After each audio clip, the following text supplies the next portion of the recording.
Y este material del compañero Natanael que nos introduce a nuestro tema de esta noche, justamente el aguinaldo.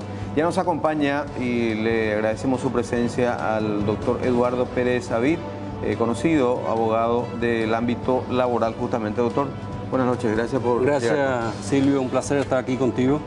Sí, y es el momento ideal de hablar de este tema, ¿no?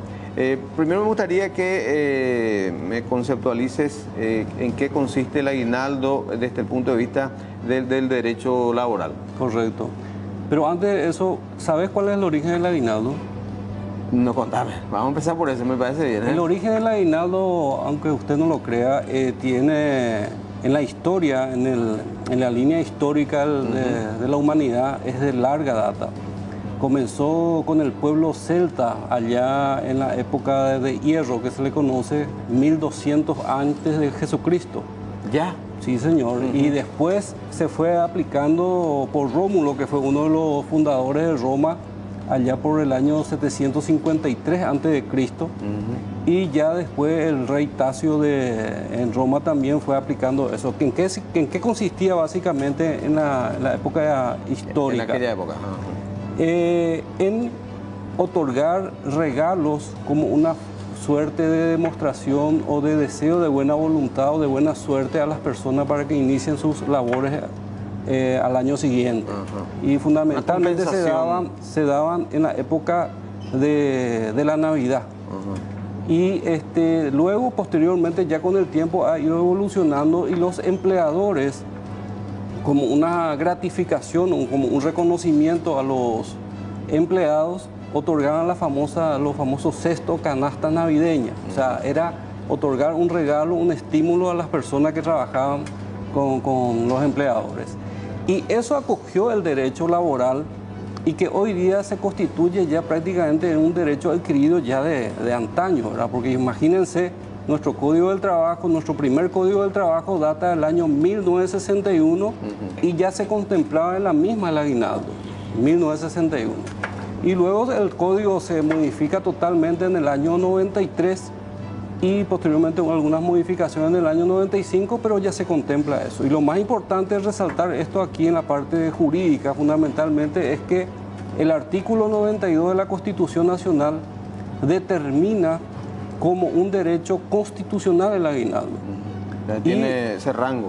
Tiene ese rango. Y el 243, que es el Código del Trabajo, lo conceptualiza como el ingreso extraordinario, como el salario extraordinario, algunos le llaman el 13º salario, que se calcula con el ingreso de la 12ª parte que percibe el trabajador durante el año, en todo concepto, salario, horas extras, comisiones, etc.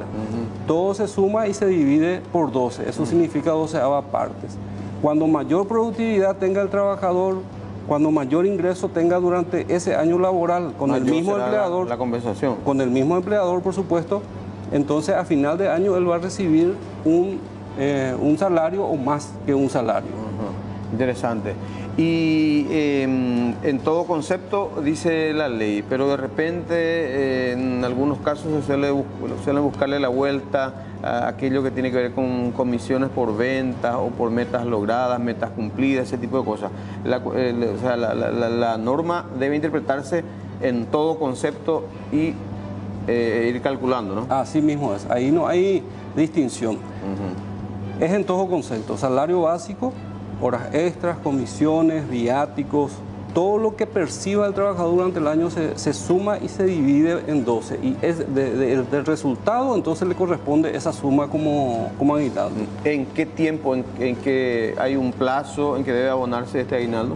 Bueno, acá es bueno siempre determinar bien. El Código del Trabajo, tanto el anterior como el nuestro, me refiero al anterior también porque muchas veces se quiere crear confusiones, pero tanto el Código anterior como el actual vigente determina claramente que debe abonarse antes del 31 de diciembre. ¿Qué significa esto? Que el empleador debe abonar hasta el día 30 de diciembre como máximo, como tope, ese derecho, ese beneficio social que tiene el trabajador por su relación de dependencia y por los salarios percibidos. Y suelen darse situaciones, te tocó ya intervenir también en algunos casos, sin citar las personas involucradas, lógicamente, pero a manera de ejemplo te consultó. De no pago. De no pago. Bueno, acá tenemos un pequeño inconveniente con las propias autoridades administrativas del trabajo y te ruego que lleves en cuenta, y la teleaudiencia también, eso.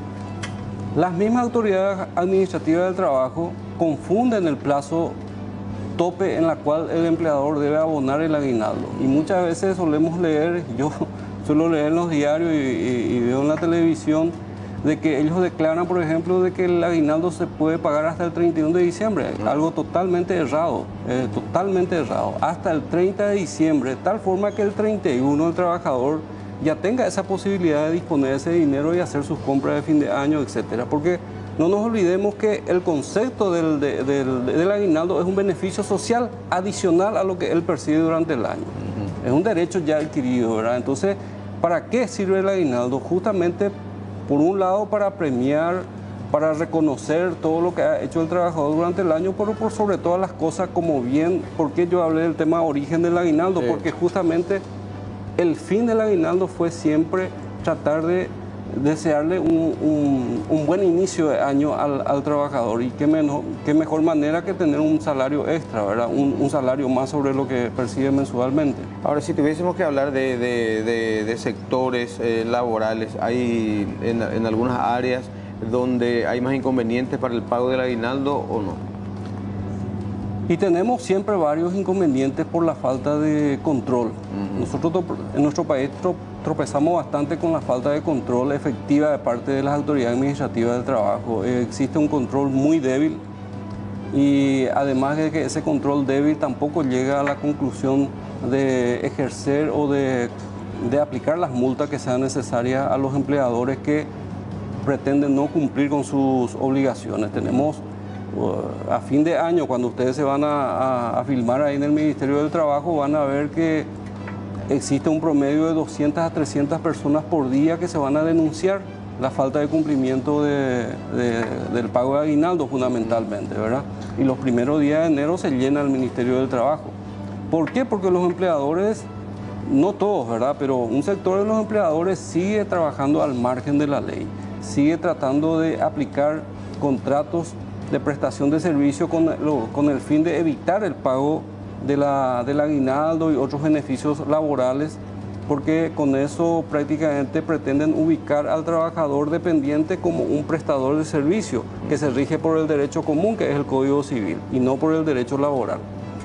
Entonces, mientras que no tengamos una conciencia acabada de los empleadores de tratar de respetar al trabajador, de generar una cultura de trabajo sobre el empleo decente, entonces es muy difícil poder revertir esto, y teniendo una fiscalización bastante débil de parte de las autoridades. ¿En qué caso el tema de prestación de servicios corresponde, digamos, su aplicación, digo, a los efectos del pago del aguinaldo, por ejemplo, o de otros beneficios?